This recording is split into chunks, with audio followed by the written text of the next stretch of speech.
Ketika kita berbicara tentang gerakan perempuan, seringkali yang muncul adalah suara lantang, poster-poster protes, dan tuntutan yang keras. Padahal, sejarah membuktikan, perubahan terbesar justru sering lahir dari kerja yang sunyi, rapi, dan konsisten. Gerakan wanita yang benar-benar berpengaruh bukan hanya yang paling ramai di media sosial, tetapi yang mengubah struktur masyarakat, membangun sistem, dan mencetak generasi. Maka pertanyaannya bukan sekadar siapa yang paling vokal, tetapi siapa yang paling berdampak dan profesional. 1. Standar berpengaruh dan profesional. Sebuah gerakan perempuan tidak diukur dari seberapa keras suaranya, tetapi dari seberapa dalam dampaknya. Pengaruh bukan soal viral, melainkan soal keberlanjutan. Gerakan yang berpengaruh tidak musiman, ia hidup lama, menua bersama zaman, dan tetap relevan karena memiliki fondasi nilai yang kuat. Ia tidak runtuh ketika sorotan kamera berpaling. Gerakan yang matang berpijak pada ilmu dan data, bukan sekadar emosi kolektif. Emosi bisa membangkitkan, tetapi ilmu yang memastikan perubahan tidak salah arah. Lebih jauh, ia melahirkan institusi nyata, bukan hanya jargon dan poster perjuangan. Ada struktur, layanan, dan mekanisme yang bekerja untuk perempuan secara real.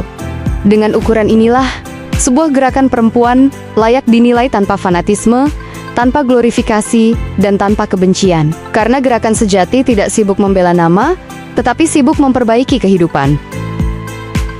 Kedua, United Nations Women, kekuatan di level global. Di tingkat Global United Nations, women sering dijadikan contoh bagaimana gerakan perempuan bekerja secara profesional dan berpengaruh. Mereka tidak membangun kekuatan dari teriakan di jalanan, tetapi dari ruang-ruang kebijakan, duduk di meja perundingan, terlibat dalam perumusan regulasi, dan mempengaruhi arah undang-undang di banyak negara. UN Women tidak menjual kebebasan sebagai jargon kosong. Mereka menerjemahkan kesetaraan ke dalam bahasa negara kebijakan publik, anggaran, indikator pembangunan, dan mekanisme perlindungan yang konkret. Inilah wajah feminisme institusional, tidak selalu ramai, tidak selalu terlihat, tetapi senyap dan menentukan. Namun jejaknya tertinggal dalam hukum, struktur, dan kehidupan jutaan perempuan di seluruh dunia. Ketiga, Aisyah, gerakan perempuan membangun peradaban. Namun, di dunia Islam bahkan di panggung global, ada satu gerakan perempuan besar yang sering luput. Dibicarakan secara serius. Aisyah didirikan pada 1917, jauh sebelum istilah emansipasi ramai dibicarakan. Aisyah sudah bekerja, bukan dengan kegaduhan, bukan dengan konfrontasi, tetapi dengan pembangunan yang nyata dan berjangka panjang. Tetapi dengan sekolah, rumah sakit, perguruan tinggi, pemberdayaan ekonomi perempuan, kesehatan ibu dan anak, Aisyah tidak memusuhi agama, justru menjadikan iman sebagai fondasi kemajuan perempuan. Beliau membuktikan, perempuan bisa cerdas tanpa kehilangan iman, mandiri tanpa kehilangan akhlak, berdaya tanpa harus memberontak. Inilah profesionalisme yang jarang disorot kamera. Keempat, Muslimat Nahdlatul Ulama, kekuatan akar rumput. Jika Aisyah kuat di ranah sistem dan institusi, maka Muslimat Nahdlatul Ulama kuat di masyarakat. Ia hadir bukan di ruang konferensi internasional, tetapi di ruang-ruang kehidupan paling nyata. Di desa-desa, di majelis taklim, di rumah tangga, di keseharian perempuan kecil yang jarang terdengar suaranya. Pengaruh Muslimat Nahdlatul Ulama tidak lahir dari teori-teori tinggi, tetapi dari ketahanan sosial dan kultural, dari pengajian rutin jejaring solidaritas, pendampingan diam-diam, dan keberlanjutan tradisi yang memberi rasa aman. Ini bukan gerakan elitis yang jauh dari akar rumput. Ini adalah gerakan yang membumi hadir, menemani, dan menguatkan dari dekat. Kelima, aktivisme populer versus gerakan profesional.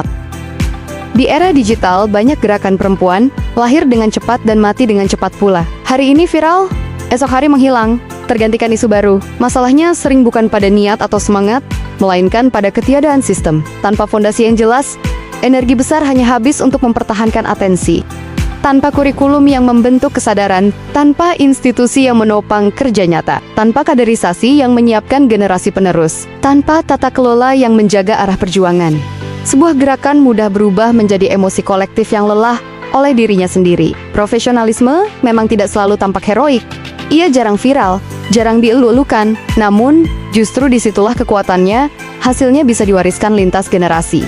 Karena perubahan yang sungguh-sungguh tidak lahir dari kegaduhan sesaat, tetapi dari kerja panjang yang rapi, konsisten, dan bertanggung jawab.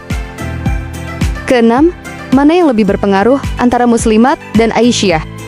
Pertanyaan mana yang lebih berpengaruh antara Muslimat dan Aisyah sebenarnya hanya bisa dijawab dengan ukuran yang tepat, bukan dengan fanatisme. Jika pengaruh diukur dari sistem dan warisan institusional, maka Aisyah unggul. Ia membangun sekolah, rumah sakit, perguruan tinggi, sistem kaderisasi, dan tata kelola organisasi yang rapi sejak ke 1917.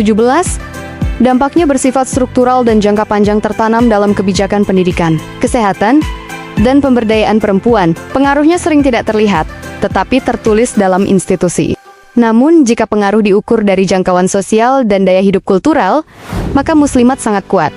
Ia hadir di jutaan rumah tangga, desa, dan majelis taklim. Pengaruhnya bukan lewat dokumen kebijakan, tetapi lewat ketahanan sosial, pendampingan keseharian, dan legitimasi budaya. Ia menjaga perempuan tetap bertahan, bermartabat, dan terhubung dengan komunitasnya.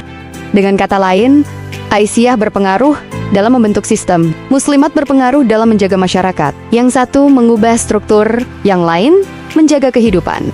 Maka pertanyaan yang lebih jujur bukan siapa lebih berpengaruh, melainkan pengaruh di level apa yang sedang kita bicarakan. Karena dalam realitas Indonesia, peradaban perempuan tidak dibangun oleh satu wajah saja, tetapi oleh institusi yang kuat dan masyarakat yang hidup. Sejarah mengajarkan kita satu pelajaran penting. Gerakan perempuan yang paling berpengaruh bukan yang paling marah, tetapi yang paling sabar membangun. Bukan yang paling keras suaranya, melainkan yang paling kuat fondasinya. Dari sana kita belajar bahwa perubahan sejati tidak lahir dari kegaduhan semata, tetapi dari kerja panjang yang berakar. Perubahan sejati membutuhkan iman, karena iman memberi arah dan batas. Kemajuan membutuhkan ilmu, agar langkah tidak salah dan emosi tidak menyesatkan. Dan keberlanjutan membutuhkan profesionalisme, supaya perjuangan tidak berhenti pada satu generasi. Gerakan perempuan tidak harus meninggalkan nilai untuk menjadi maju. Justru nilai itulah yang membuatnya bertahan, tumbuh, dan tetap relevan, bahkan setelah lebih dari 1 abad berlalu.